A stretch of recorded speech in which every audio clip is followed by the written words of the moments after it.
All right, what are you shooting? USP 45. All right, see what you got. Let's tell you how it shoots.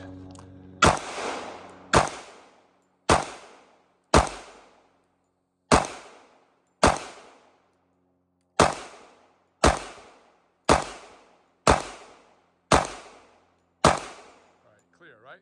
Now, put that in your left hand. Hold on to it like that. Hold this one. I'll take that one from you. Hold on. All right, now, what are you shooting? Mark 23. Mark 23, all right? Let's see how it shoots. See which one shoots better.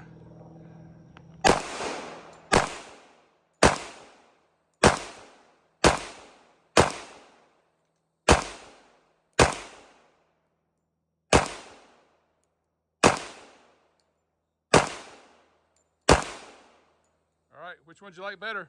Or are there any difference at all? Slight difference. I think I like the Mark 23 a little bit. You like the Mark 23 better? Yeah. All right. The shot better? No. Less recoil? I couldn't tell with recoil. Okay. It was Cool, thanks. USP 45.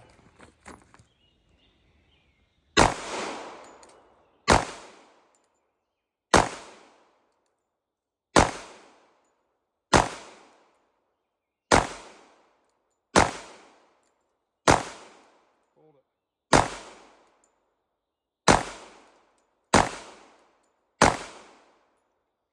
All right, now Mark 23.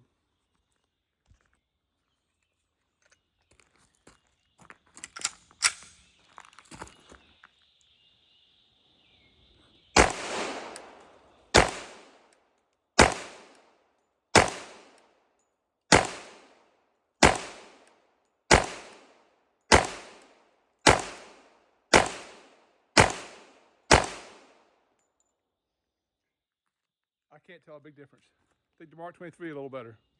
Hey everybody, thanks so much for watching. If you watched before, thanks for stopping back again. Sometimes you know that I do videos called gun comparisons that no one on the internet's looking for, and that's why I'm not rich and famous or a YouTube sensation. And I hope this is not one of those, because these are two firearms I think are a very interesting comparison. Two legends in H&K's lineup, two legends in the gun industry, and two of the coolest firearms ever made. And that is H&K's USP series, this is the USP 45, and H&K's Mark 23. Two guns that have a few things in common, a lot of things that are different, and again, I think that are just worth looking at side by side. So again, as always, thank you for watching. If you haven't yet, please consider liking and subscribing. I try to get new gun content out weekly, and I appreciate you being here. I'll kind of start with kind of how we got here and what they are, and I'll really start with the USP because they both started about the same time, but the USP originated first. This is probably one of the most important guns in H&K's storied history because before this, they were really not in a good spot. They only had one firearm, one handgun in their production line, and they had invested a whole bunch of money in the caseless ammo project for the German government. More on that in a second. But the firearm they had in production was the incredibly awesome H&K P7.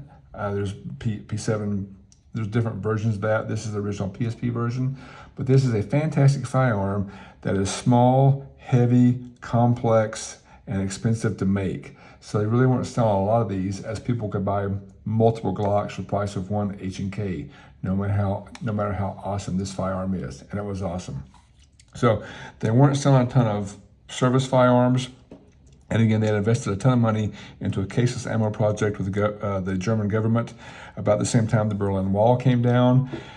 And the German government said it's going to be cheaper to unify Germany than proceed with H&K's contract. So they needed to pivot quickly, and they pivoted with a Browning-style tilting action polymer frame firearm that was extremely, extremely modular. We'll talk about all the modularity options of this firearm before we get to the Mark 23. But this gun was originally designed, I think production or research began in the late 80s and early 90s.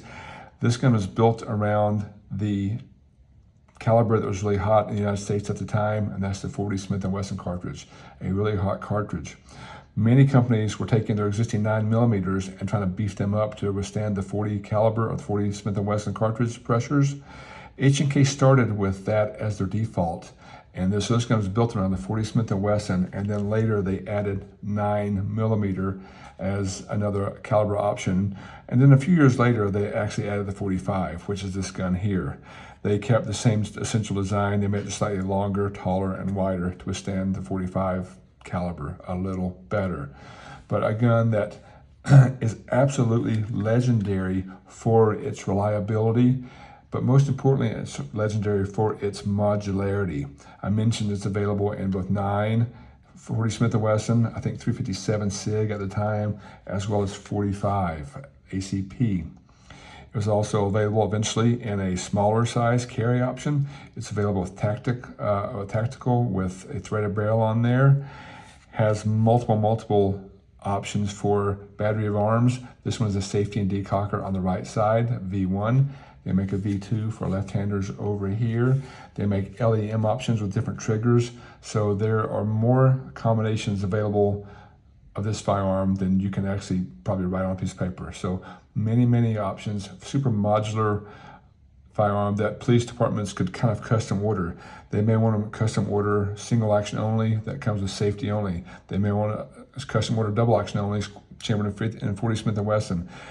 These things are designed to be very flexible to the bit, to meet many needs and be fairly profitable for H&K to produce because they're really good at polymers. Of note, I think this is the first firearm with a accessory rail on here, proprietary as it was and still is.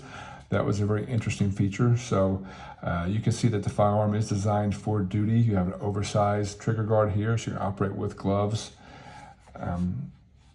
Again, you do have the pick rail there I mentioned before. This thing is just an absolute beast, designed for heavy duty use for militaries and for law enforcement agencies. Very much designed around the United States market. So while USP actually stands for Universal Self-Loading Pistol, many people during H&K's development joked that this was the United States pistol because it really was developed for that market. Now, not long after production started on this one, there was another contract available for US SOCOM trying to create one universal pistol for all different branches of the military. And they had massively difficult requirements listed on paper. So difficult, as a matter of fact, that only 2 gun manufacturers even tried to take up the contract, and one of them didn't make it past round 1. H&K made it past round 1 and actually wound up making the exact firearm they wanted, and that is the Mark 23. Quick note here, the USP comes in multiple options I talked about, size, caliber, configuration, everything. The Mark 23 comes in one gun. This is it. You get no configurability. It comes with the battery of arms here. It comes in this size, no other sizes. It comes with this suppressor host. No options, although I do think they make an FDE version now, so maybe that is the only other option available. So not a lot of modularity here. Very purposely built to be the first offensive handgun. Normally handguns are your backup until you can get to your rifle. That's how most are designed. This gun was designed to be the world's first offensive weapon. And so it's often criticized for being overbuilt and over-engineered, but it's built that way because the government had all these requirements and H&K met all of them. Has a different finish on here, a little bit more corrosion resistant, as this is expected to be used in water more. And I mentioned the trigger guard on the USP as being a large oversized trigger guard. You have plenty of room here for glove fingers and so forth. Look at it on the Mark 23. Absolutely massive. You can fit your fist in there. So you can see many things do carry over from the USP, starting with the pick rail. This one did come when ordered for the service departments with a light aiming module that were attached to this. And they're available now, very expensive. And they, again, it's interesting that H&K has left these as proprietary as they were. So again, they look very similar, but they are still very different. The USP is chambered in 45 ACP and holds 12 rounds, as does the Mark 23. Again, the Mark 23 is bigger in all regards. It's taller, wider, longer, all the things. You can see the sight radius here is not even visible on my screen. If I back up the rear sights, you have another inch almost, or almost an inch, of sight radius on the Mark 23. They both have similar texturing on the sides, if the USP caught there, with the Goldilocks texturing here, which is very good, and the checkering on the front and back straps. Very similar on the USP, although to me the checkering feels a little bit more aggressive. Could just be my imagination. You can see them side by side there. They look almost identical. They both have the awesome, always awesome paddle release mag from H&K. You can see the USP here, and the slightly larger version on the Mark 23. Both, again, I think the Mark 23 always looks like it has a very short grip. It's only because the barrel is so long. It's very similar to the USP. There's a full-size grip on the USP, and pretty much the same thing on the Mark 23. But I'll tell you, the Mark 23 does feel so much heavier on the front, on the nose, just being very heavy. Let me kind of pull these out to show safe for the people that care about those things.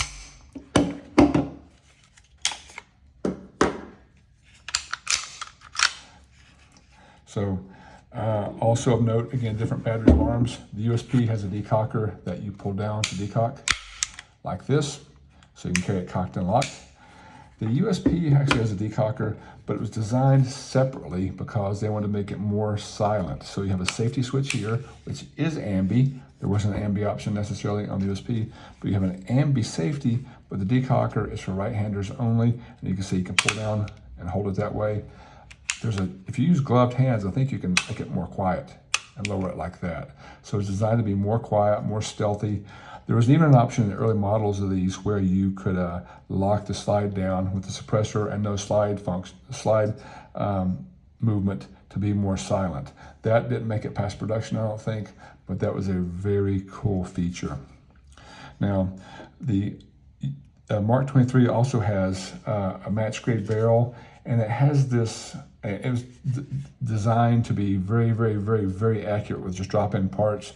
But one thing they did to make it more accurate was put an O-ring gasket on the barrel. And you can see there's a kind of O-ring there that helps the barrel stand lock up and keep it more accurate as you fire. Again, I'm jumping around, but one point of this firearm was that all the militaries had different guns. Some people had Beretta, some people had 1911, some people had SIGs. They wanted one firearm. They could take one slide off of one and pop onto another if needed, a universal firearm. And this one, like the 1911s, have great triggers and great firearms, but they're very finicky if not cleaned and maintained. This gun will run dirty, it will run full of sand, it will run full of water. This is the most torture-tested firearm, I think, in the history of existence. The USP was pretty torture-tested, and many people call it the end-of-days gun. The Mark 23 is that plus some. There's great videos by the 1911 Syndicate. I'll try to tag those here. Talk about the history of this firearm as the head SEALs trying to shoot this thing to death, and they couldn't kill it. So very, very tough firearm. And one other thing I want to look at is the triggers on both of them.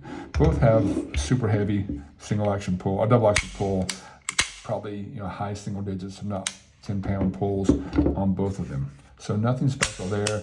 USP actually feels heavier. However, the reset is different. So pull the trigger. Now the reset on the USP, it's kind of long. Some take up there, and you fire again. Do that one more time. So reset, some take up, and you fire. So it's a standard H&K duty trigger, very safe, very reliable, all those things. The Mark 23 trigger is a little better. So again, pull the trigger, slide cycles. Now watch this reset. That's it, shorter and almost no take up. There's really no take up. You're back at the wall. So one more time. There it is, and you're back at the wall. Almost no take up whatsoever. So the Mark 23 is, for all intents and purposes, a better firearm. It has more accuracy, better trigger, maybe more durable. I'm not sure you can ever afford to find out, and shoot enough ammo to find out. But the, again, super shootable, very low recoil, really overbuilt. It's also $1,000 more than this gun. So H&Ks are never inexpensive. This gun is priced probably just north of $1,000 for the USP. you're north of over $2,000 for the Mark 23. So for the money, I think the USP is very hard to beat. But I'll tell you, as a collector and as a gun that is really fun to shoot, I love shooting the Mark 23. It's just a ton of fun to shoot.